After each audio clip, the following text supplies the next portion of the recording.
YCP ఎంత ప్రయత్నం చేసినా లోకేష్ గారిని అరెస్ట్ చేయగలిగిందా? అరెస్ట్ చేయలేదు. అంటే రాజకీయంగా అవసరమైన ఎత్తులు వ్యూహాల్లో కూడా తండ్రికి సమానంగా, వాస్తవానికి నేను చెప్పొచ్చో చెప్పకూడదు కానీ అందరూ ఏమంటారంటే బాబు గారు 20 గంటలు పనిచేస్తారు, 18 గంటలు పనిచేస్తారు అంటున్నారు.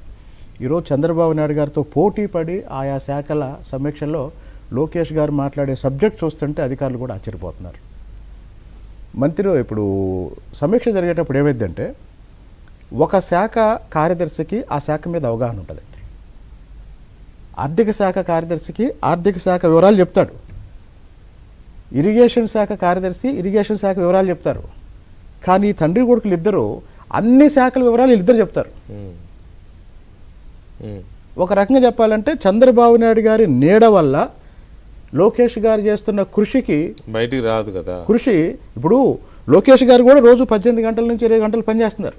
మీరు ఇటీవల గమనించినట్లయితే ఆయన జిల్లాల పర్యటనలో కూడా ఒక పక్క అభివృద్ధిని, ఇంకో పక్క ఒక పక్క శంకుస్థాపనలు, ప్రారంభోత్సవాలు, ఇంకో పక్క కార్యకర్తల సమావేశాలు. రాజకీయాన్ని, అభివృద్ధిని రెండింటినీ ఆయన, ఇందాక మీరు అడిగారు మరి మంత్రి పార్టీ వర్కింగ్ ప్రెసిడెంట్ అయితే పరిపాలన మీద దృష్టి పెట్టలేడు కదా, లేకపోతే మంత్రివర్గంలో ఉంటే